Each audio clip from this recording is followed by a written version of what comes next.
Call in by clicking the link in the stream's description. The professor wants to hear from you.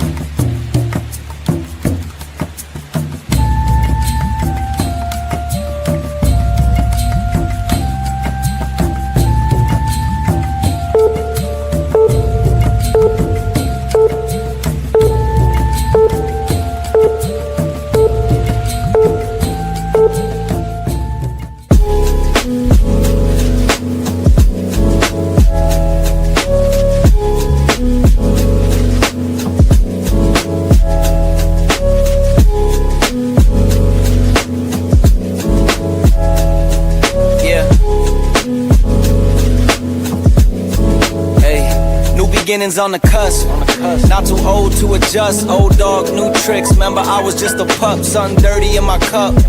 Clean soul, good karma. Isn't it lovely? I ain't looking back and focus on what's in front of me. Everybody dates a number, but I'm still here luckily. I know that God got me, so I'm in good company.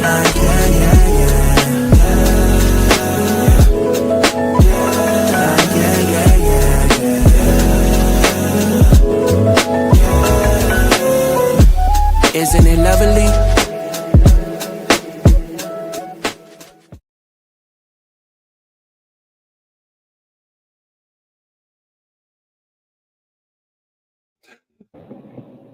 Welcome, and thank you for joining me this evening. I am Professor Bear, and this is A Bear's Thought. And today, our show is sponsored by two great companies. The first one is Tag Team Wrestling and Collectibles. Now, if you were anything like me as a kid, you were into wrestling, and if you were into wrestling, that means you had to have some action figures. And man, luckily for me, my dad was a wrestling fan, so he would get me wrestling stuff just so he could see me play with it and enjoy it. So I used to work at Toys R Us, and if you ain't old enough to know what damn Toys R Us is, look it up. But I worked there, and I was still in my wrestling phase. So, man, I used to buy every action figure and collectibles. I just had them. So recently, I went cleaning out my garage, and lo and behold, I found a box of my action figures. And I thought to myself, as much as I love them, I can get some money off them now. But where would I go to get money? Because I'm not going to be on the internet trying to sell this stuff. And lo and behold, I found a place near me in Clinton, Tennessee, which is Tag Team Toys and Collectibles. When I tell you they have all different figures, they have all different variety. Back when I was a kid, they have those figures. They have the latest ones. They have titles. They have VCR tapes. They got DVDs. They have trading cards. They have so much stuff. And they are so good that if you look into the left-hand corner, I have a code up there, a QR code. If you scan that, it will take you to their Facebook page so you can see all the tremendous stuff they have. That is Tag Team Toys and Collectibles. And last but not least is Chops Cards and Print on Demand. Again, big nerd as a kid, so I used to collect baseball cards, football cards, basketball, wrestling cards. If it was a card, I had it. So then made me decide, you know what? I'm going to get a card of my own. I'm going to do something to make sure I have a card. But then I realized I have no athletic ability whatsoever. So, hey, had to let that dream go. That was until I found Chops Cards. They do personalized trading cards. And look, Professor Bear is working on getting some right as we speak.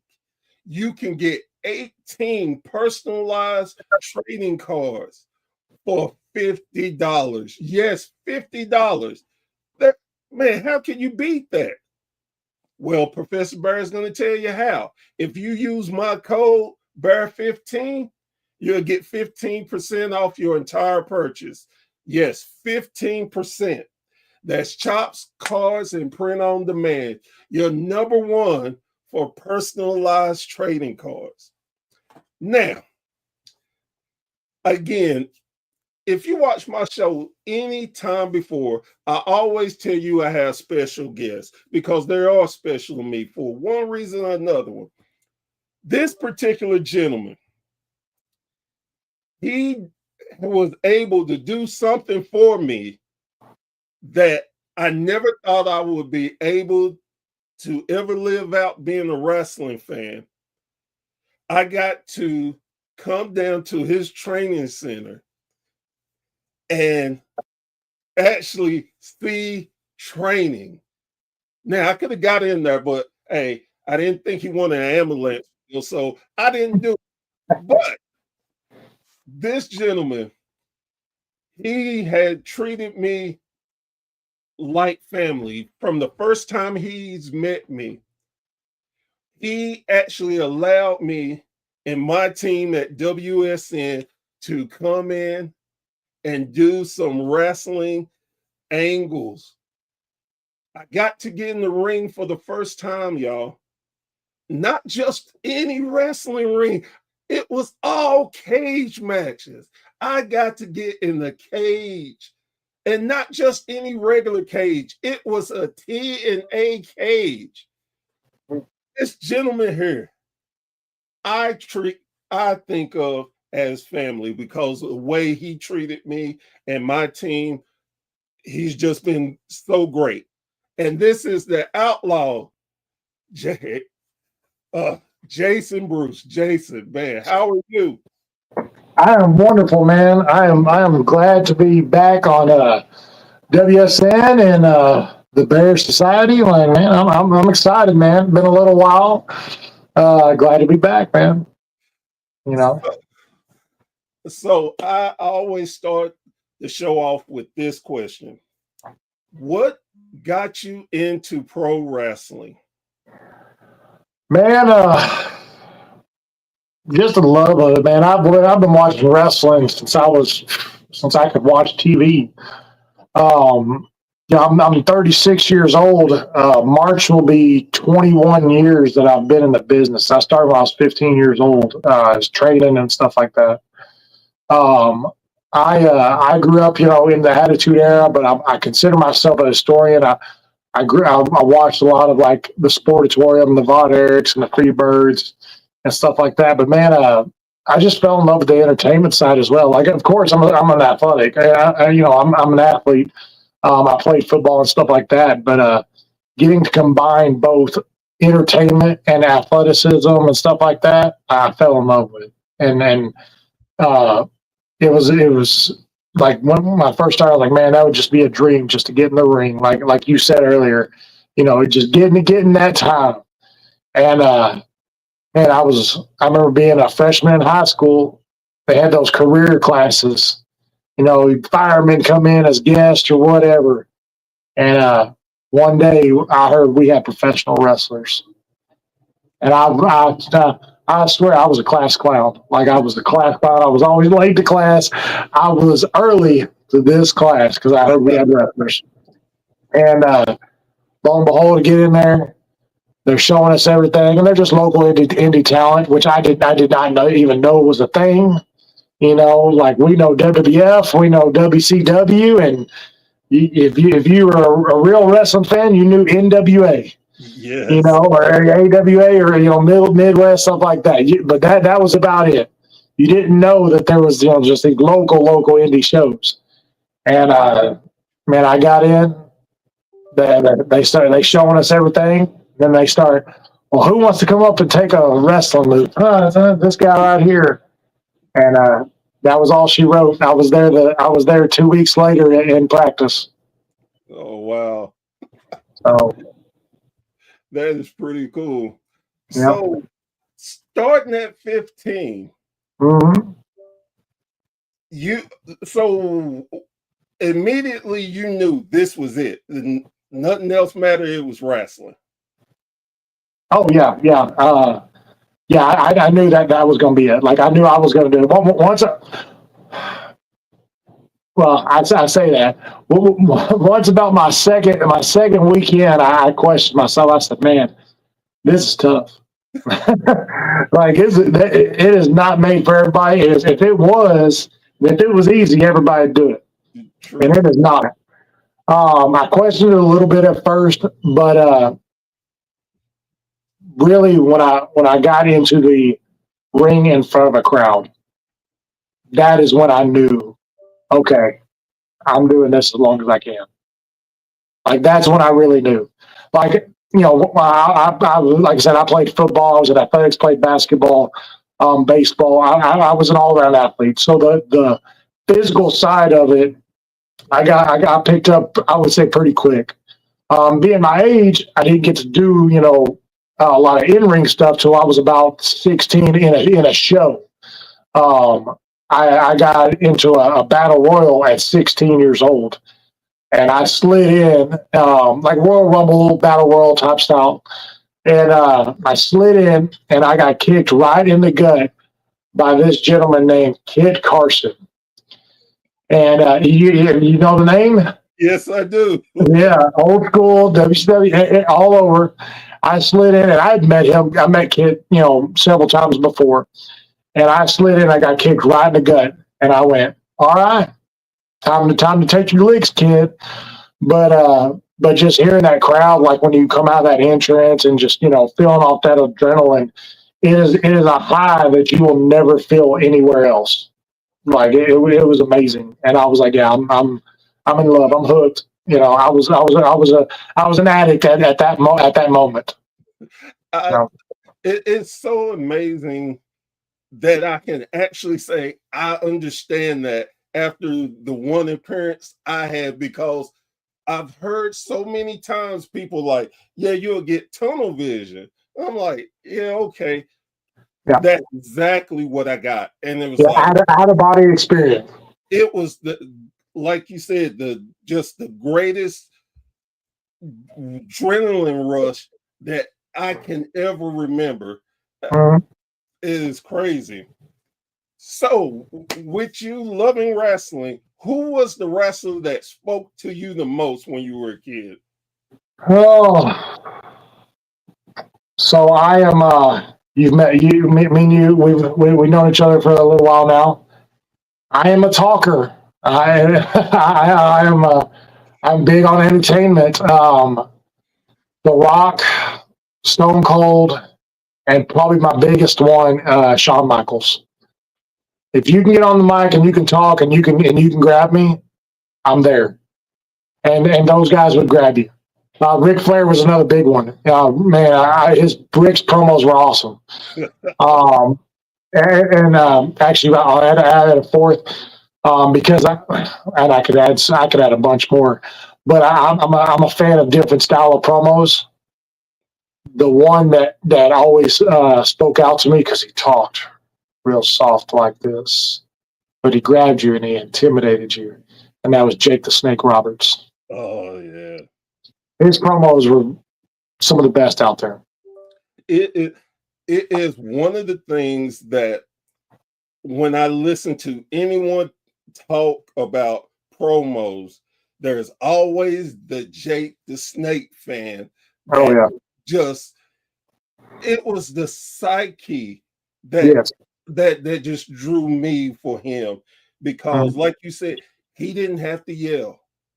He No, just talked. And Mhm.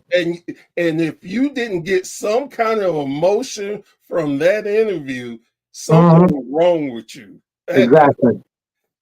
And to this day, I understand now being understanding wrestling a lot more, but I never understood why he was never a world champion. It just blew my He had everything. He should have been. He should have been. Like, I think that's a mistake that will live forever, unfortunately. Like, that's another Dan Marino thing, you know. Yeah, and there are some people, and I just had an earlier interview, and we were talking about how the belt didn't make the man made the belt. That's right. And I said, and he said, well, there were just some people the belt would have just limited them. And he brought up Jake the Snake. And I'm like, yeah, but no, because no matter what, he used his environment around him. And he was just so good at that. And the thing is, too, I always liked the talker who made so much sense in the promo. They didn't have to go over the top. They were just sensible talkers that made you really think and coach with that. That's what they made you believe it. They made you believe the story. Exactly. Mm-hmm. Yeah, I'm the same way. They got to grab you, get my attention. So, with you getting your first match, and with that, and you started to, so you trained about a year before you had your first match? Yeah, about a year. Yeah, well, my first singles match, it was probably about a year and 4 months. Because I got in the battle royal, and like I said, I was really young, so a lot of people didn't want to get me out there too early, you know. But I got there about 16 and a half years old, my first singles match, and you know, you pay your dues, you take your licks, you get as long as if you can make somebody look good and take a butt kicking, you know, you can work about anybody you want. And I worked a lot of veterans.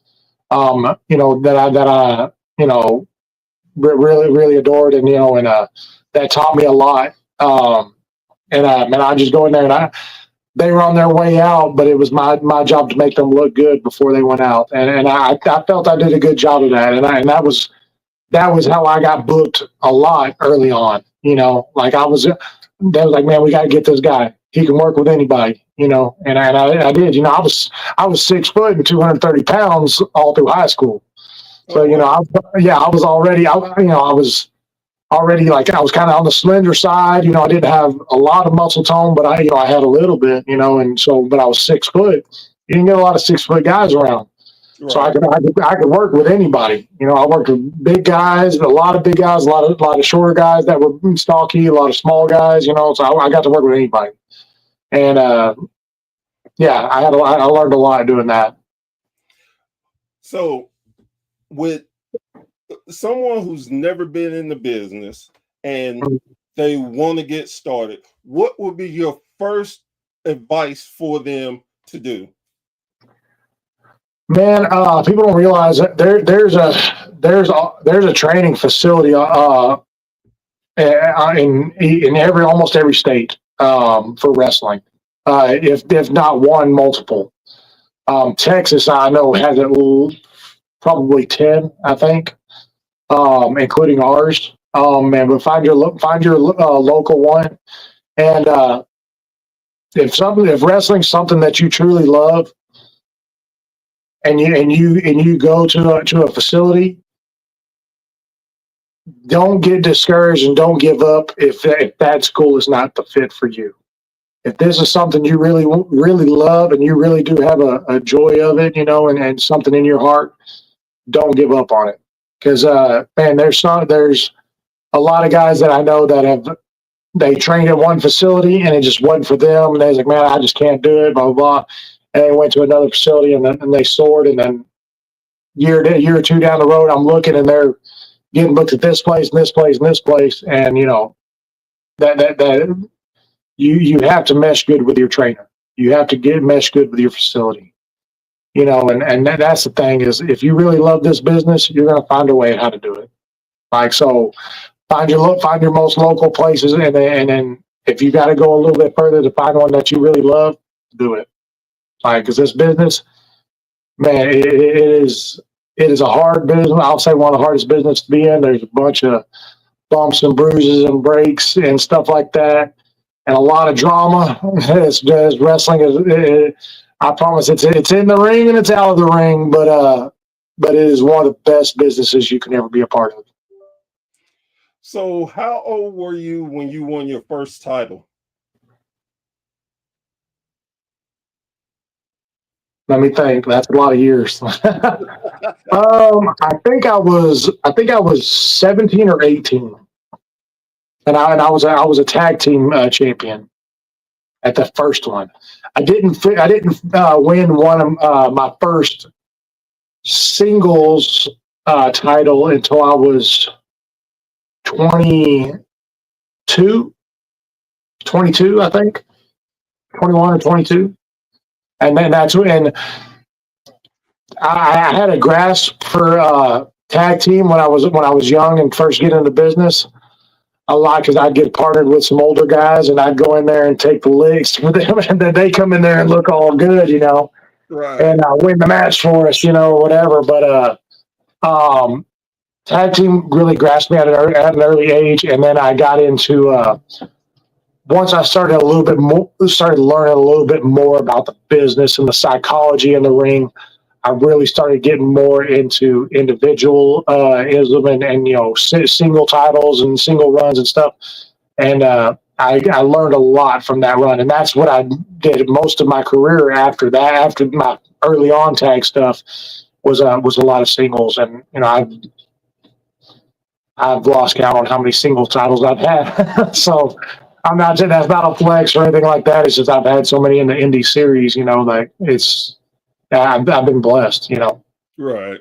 So Which one do you prefer? Do you prefer tag or singles? That's a loaded question.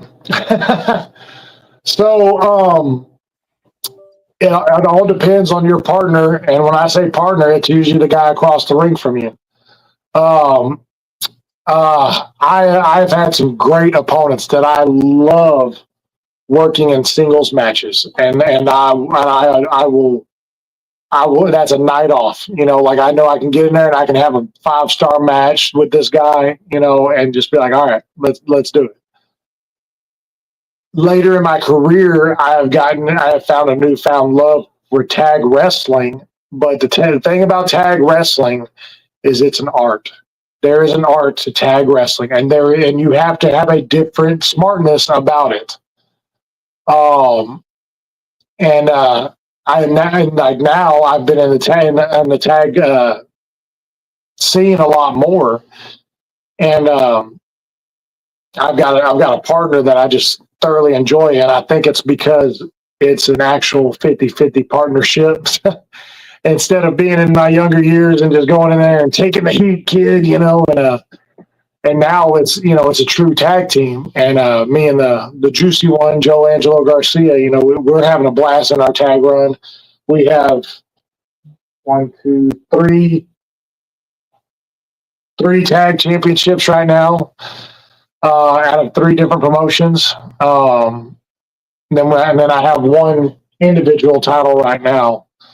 So my tag team stuff. That's where it's at right now. I probably enjoy tag team when I know I have a good partner. Right now, it's probably better. So, is it hard to work different promotions, especially because a lot of times you're doing different things at different promotions? Is it hard for you to be able to keep your psychology the same, or is it easier because you're such a veteran now? It's grown to be a lot easier now. A lot of times when I go to different promotions, now it's I've been doing it so long that they see what I am, and they know what they're going to get. So they know how to book me. And I'll work a lot of guys around this area that I've worked before. So it's more or less on the promoter might want something a little different, as diverse as pulling the curtain back if they want a little bit more heel Jason Bruce, or they want a little bit more face Jason Bruce, and that doesn't really change much in the match per se. That's more fan perspective. That changes a little bit. But our tag team, man, it's hard. It's really hard to hate us. So we have a lot of fun with our tag team. So, not pulling the curtain back too far, but you have, with my personal experience with you, I've seen you be the quarterback.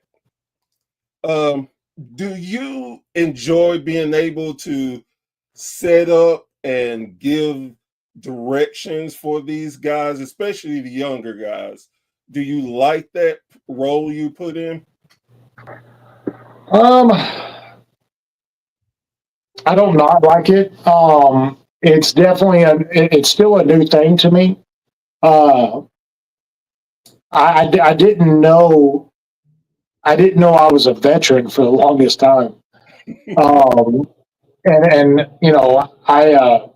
and just a little backstory, I didn't know I was a veteran until I worked the show one time in another state, Arkansas, and I still knew a bunch of the guys. I even brought some of the guys with me and stuff. And I didn't know I was a veteran until after the show. Everybody starts coming up to me and saying, "Hey, man, have you gotten paid?" And I said, "Nah, have you?" And they said, "Nah, something about we're not getting paid tonight," and blah, blah, blah, blah, blah, blah. And I got probably six guys that came up to me that night. And before the promoter came and talked to me, I had a little realization in my own mind that, oh my God, I'm the veteran locker room. I'm the locker room veteran. Like, so I was like, oh wow, like I did not know that I was this. That I was in this tenure of my career, and this happened probably about 3 or 4 years ago. And and I'm always talking to the guys in the back, trying to help them with their matches and stuff. Right. Like I'll try to listen in, and they'll ask my opinion, stuff like that. They'll ask me to watch your matches. But again, at that moment, I was like, oh my gosh, I'm that guy. I'm not trying to steal that from another guy. That's his moniker, but like I'm that guy in the locker room, and it was a nice feeling. It was because everybody came to me for advice or whatever at that moment. And I'm not going to go into what I told the promoter. Let's say I only got booked one more show, and that was it after that. So I think he had to change his drawers after he talked to me. That's all I'm gonna say. But after that, I realized, man, I need to take a look back and take this a little bit more serious, and realize that I got a lot of younger guys that are looking at me, and this business, like I said, there's a lot of stuff that goes on in this business. I've been a part of a lot of it. I've been a part of the good and the bad, and I've realized my role now is I need to make sure guys stay in the good part of this business, because there's a bad part of this business, there's a dark part of this business, and I keep my kids close. I call them my kids. They're my students, guys that I have under my wings that are not necessarily my students, but they're young in the business. And I will tell them, like, man, don't do that, don't do this. And I've been there, I've done that, I've made that mistake. I ain't gonna tell you what to do, but listen from a guy who's done it before and has messed up already. Right. So again, yes, I like being the quarterback, I guess you could say. I like being the guy. I won't say in charge, but I like being in the leadership role. And I find that so honestly unique, because I know of a lot of guys who are blessed to be in that position.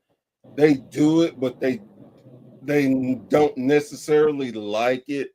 And it's not that they don't like helping and stuff. They just don't like the responsibility of Yeah, part. there's a lot of responsibility too.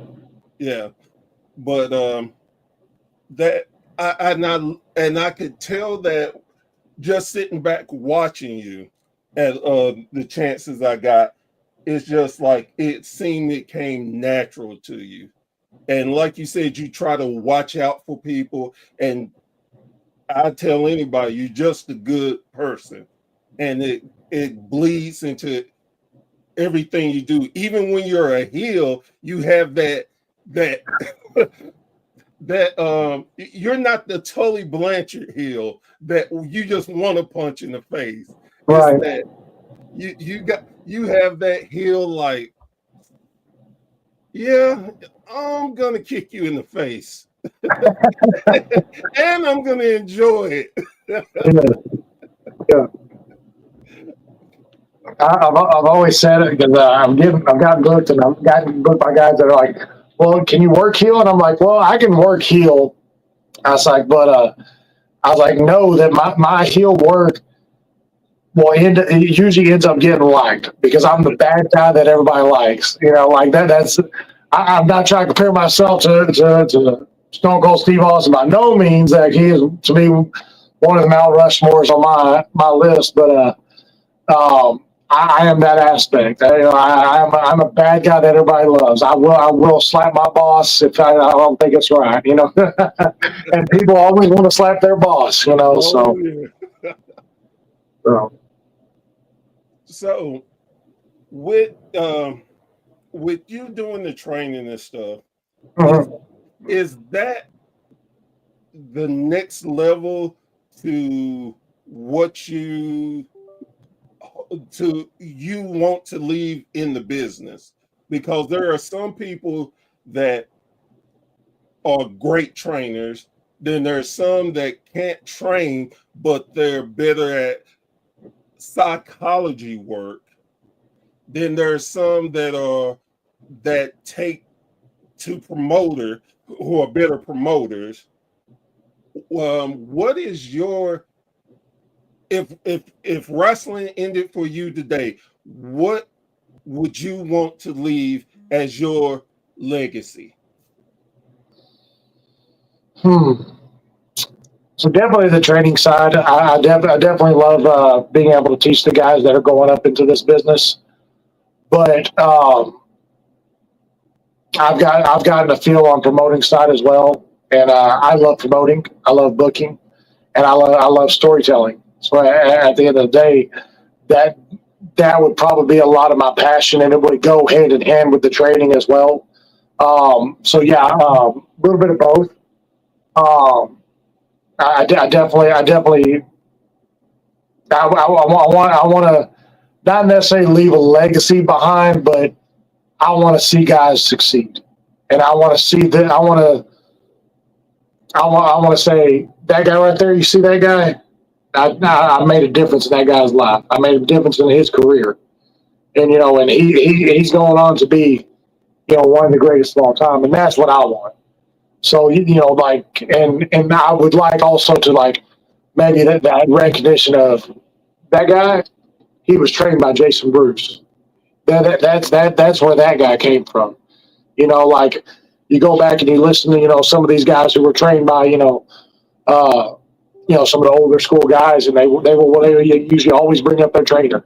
You know, their trainer. Like that makes me feel good. Like if my career ended today and I got some recognition, I guess that would be a little bit. And I got a couple that do it now, and it feels good, But I'm still in my prime. I ain't letting go yet. That moniker is real, and it goes to my students. I'm the king outlaw. I am. That is my kingdom, and I ain't ready to let it go yet. And again, that is a good thing. I love the fact that your mind state is so it's complete, because there are some guys and girls that are just one-sided in the business, Mhm. and they don't. One of the things that I've always heard, and I use this as my motto, that even with doing podcasting and stuff, is leave the business better than I found it. Yes. And I love that I can see that in you in everything you do. You put your passion and your heart into it, and you can tell it. For anybody who's an outsider has a few minutes to just see you and see you work, can see it plainly. Mhm. And I think it makes a difference in everything you do too, as the outlaw, your wrestling style, your training, the way you promote. I think it's clear to see that you're about the business, point blank. It's Mhm. not, well, I'm here to make some money, or well, Mhm. I'm here to be a world champion. It's leave the business better than you found it. That's right. If you had a chance and you had one legend that you could resurrect from the dead and have a conversation with him, who would that be and why?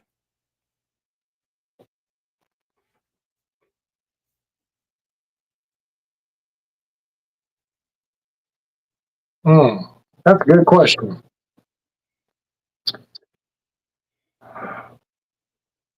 Probably, and this is probably gonna be a shocker. He's not necessarily a wrestler, but he is definitely a legend. Paul Bearer, Okay. and that's because to me he's one of the greatest managers of all time. But he he grew up in so many generations of wrestling. You know, he was Percy Pringle. You Yes. know, like so. There's so much that I could ask him from Sportatorium to I'm almost probably did a little bit in Midwest and in AWA as well. And I know he did a turn in NWA and WCW as well. So like I would love to just hear all the aspects of all those promotions and I being in the business you always get to hear what happens behind the curtain and how far that curtain's pulled back or not. And I guess it's been a cool thing to hear that you always thought this guy had so much heat with this guy, and then come to find out that they were just good friends, and they kept that word kayfabe alive so good that you really thought they hated each other's guts outside the ring. You know what I mean? Right. So yeah, personally, big on Paul Bearer. I think I would really like to enjoy him and talk to him. Now, if I think once I And tell you, he got to work with several greats. So oh yeah. Now I think if I tell you mine, you will be shocked at this one. okay, I would love to talk to Gary Hart. that's a good one. That's a very good one. I mean, and it's so similar to what you said. Gary worked everywhere. Yes. He worked with some of the best. He helped. He was a real intimate part of Mhm. WCCW that a lot Mhm. of people do not realize or give him credit for. And yeah, and any man that can control Abdullah the Butcher had my respect. Mhm. Yeah, yeah, exactly. Yeah, I definitely agree with that statement. What has been the worst thing that has happened to you in a wrestling match? Um, like injury wise, Yeah. um, I broke or shattered my coccyx, the end of my tailbone. Woo. I don't know which move actually shattered it. So I used to do, and this is why I have a bad hip. I had to take a 14-month break because of my hip, and I thought it was my retirement. But I before that I had a match. It was a triple threat tag team match. Rock Bannon was my tag team partner, so they tell you how long ago it was because we got along. But I did a missile drop kick off the top rope, and we were wrestling in an older ring. And the board, one of the boards shifted and got on top of the other board, so it was just sticking up like that. And I landed on it, and I felt a sharp pain, and I couldn't feel my legs, and all the breath had been knocked out of me. I had to lay there for a few seconds and got worried. I finally could start wiggling my toes, and I said, "Okay, I'm good." And then I stood up and pretty much crumbled. That just completely hurt. I was like, "Oh my gosh!" Like I could not do it. And then I had to get up, and I took a superplex from the top rope, both of us, and because I had no jump in my legs, he had to muscle me over, and I landed on that same board a second time. So if I didn't break it the first time, I broke it the second time. I made sure of it, and then I rolled. I remember I hit, and in the impact, from that being high up, the ring just bounces.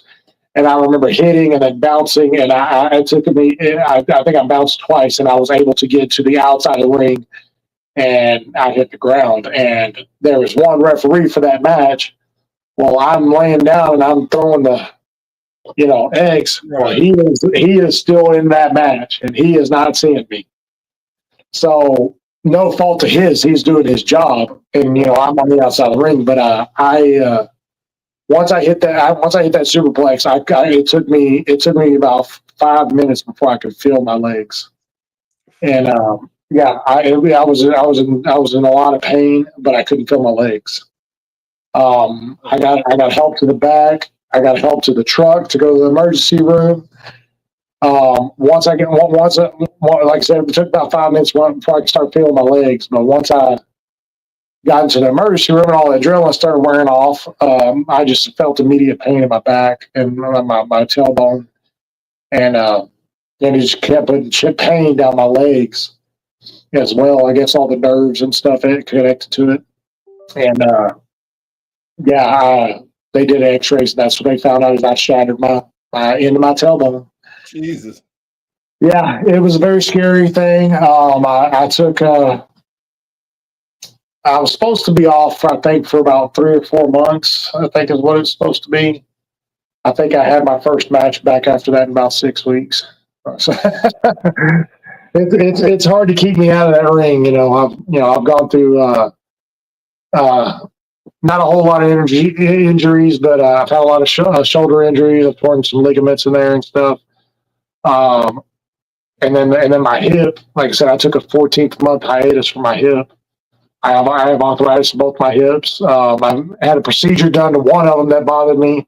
They put some artificial cartilage in there and stuff, and told me to rehab and physical therapy. And that was just a wear and tear thing. Nothing actually happened in the match per se, but I did that and started getting around and training a little bit. I was like, okay, don't hurt. I'm walking straight. So now I'm in the best shape of my life, and my goal is my 30 years. I get my 30 years and I'll be happy. So that's now 9.5 more years, and I think I can make it. Man, I definitely can relate, because I've had 4 hip surgeries. Oof. 4 or 5. They kind of blend in together. I had my first one when I was 13, Mm-hmm. and yeah, and matter of fact, when you saw me in March, I Uh-huh. had just had back surgery that July. Mm. So yeah, yeah, I definitely understand that anything with a back hip had Mhm. I got two artificial hips. So yeah, I get it. When I went in before I had the procedure, they told me I needed double hip replacement. That was about 5 years ago, and they don't hurt at all right now. My left one still gives me a little bit of problems, but more of just not even a nuisance, just a little click every now and then. I can sit here and rotate and pop my hip, but a pain, nah, not at all. But I'm a lot smarter in the ring Right. now. I put on a lot of muscle mass during that time. I think when I first came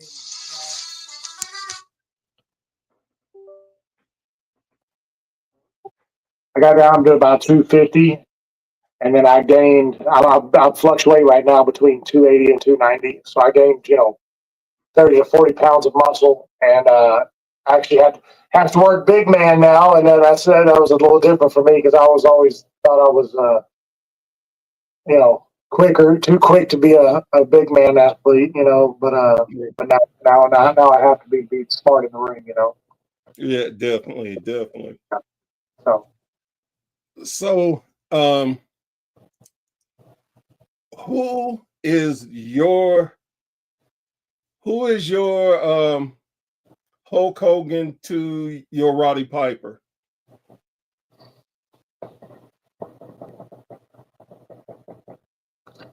who we compare me to in this scenario, Hulk Hogan or my Roddy Piper? Just your rival. Who is your My top rival. rival that if you seen him right now, even though y'all could be friendly and everything, y'all would both have the desire to want to suplex each other? So I got a few of them, but probably my biggest one that I've wrestled against in different parts of my career would probably be Big Hurt. Probably Big Hurt and Viper, actually.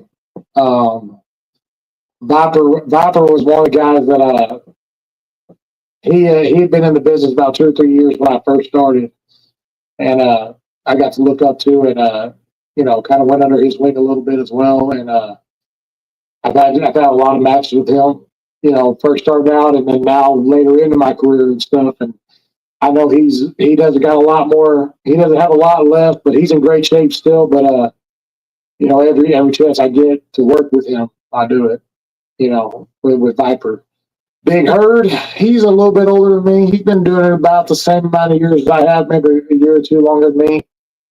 But man, we had some crazy matches, and he's. I don't know if you got to meet Big Herd. Did you meet Big Herd? Yeah. No, I didn't. Yeah, he's about 6'8", 6'9". He's about 480 pounds. Woo. Yeah, he's a big boy. He's a big boy. We wrestled our tag match early November. And that was probably one of our better matches, and I thoroughly enjoyed it because I know me and him were both on our tail ends of our career, and it was nice to get in the ring with him and share that with him, against him. Because man, we've had singles matches, we've had tag matches, and that's Herd and Viper are probably my two biggest rivals in my career. So, last question: All right. What is your all-time favorite type of match to do? Like as in a gimmick match. Yes. Oh man.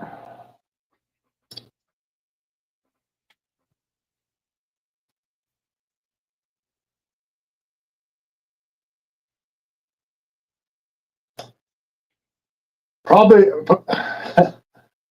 I probably have to, because I don't know if I could pick one over the other. Okay. The only way I could divide them is how I feel after each one. Um, and that's regret. Ladder matches. I absolutely love ladder matches. I haven't been in a whole lot of them, but the ones I've been in, I absolutely thoroughly enjoyed. That also depends on your partner that you're across the ring against, Right. on how that match is going to be. The other is, it's not seen very often, but it is a fan lumberjack leather strap match. Oh, God. And that is one that I usually regret after I do it. And I'm the first one that usually offers this match. But it is fans that are around the ring. They usually win by a raffle or something like that. And they will have leather straps, a belt. We usually cut the buckles off because we ain't trying to get my eye poked out. Right. But we get outside that ring and they have every right to hit us as hard as they can. Oh, God. I hadn't seen one of them in such a long time. And I understand why. I've done 3 of them. You cannot give a crazy ass fan like myself a strap and tell me to swing it on as I can. Yeah. That is, oh hell no. I've been in 3 of them. Have I been in 3? Pretty sure I've been in 3. I've either been in 3 or 2. Pretty sure I've been in 3. The last one I was in, oh yeah, I have been in 3. I have been in 3. One of them was against Big Herd. That was my first one. But yeah, 2 of them I was a face, and the other I was a heel. I did not like the one being a heel and going out there because the thing is, you have to swallow your pride sometimes. You have to take your licks, and being the heel that everybody hates, you definitely have to go out there and make sure that the fans get theirs. Jesus. And I did. I remember running around the ring at least twice, and they definitely got their licks. Being a face, you go out there and you're like, they're not gonna hit you. And bullshit. I learned that real quick. I remember the first one I did with Big Herd. My brother was actually one of the lumberjacks, and there's a picture in one of my old photos on Facebook, and you can see him, and he's just got that thing right back, a biggest smile on his face. Wow. Yeah. I had a bunch of choice words for him afterwards. I say so. Oh my God. Yeah. Man, again, I really appreciate everything that you've done for me personally. I appreciate you doing the show. I thank you for being just such a great person to be around. That was my first trip to Texas ever.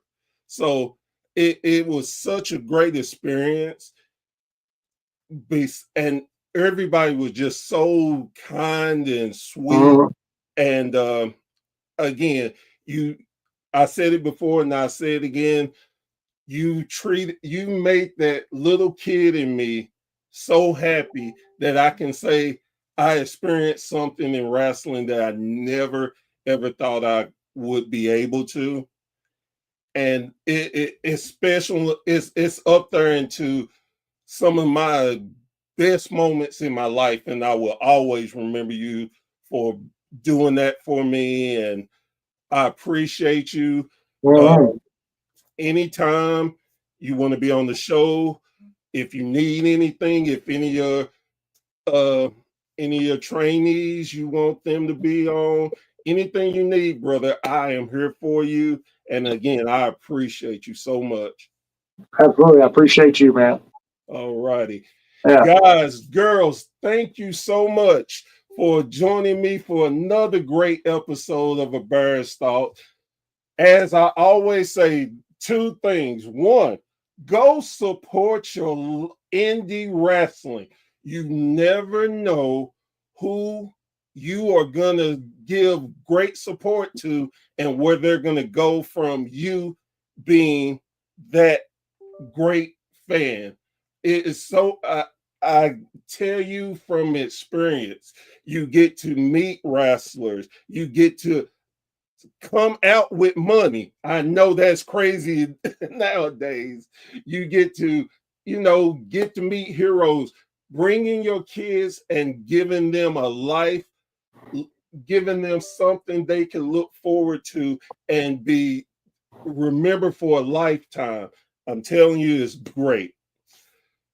And the other thing, keep two paws up, support your local wrestling, and we will see you around the campfire next time. I'm Professor Bear, and this has been A Bear's Thought.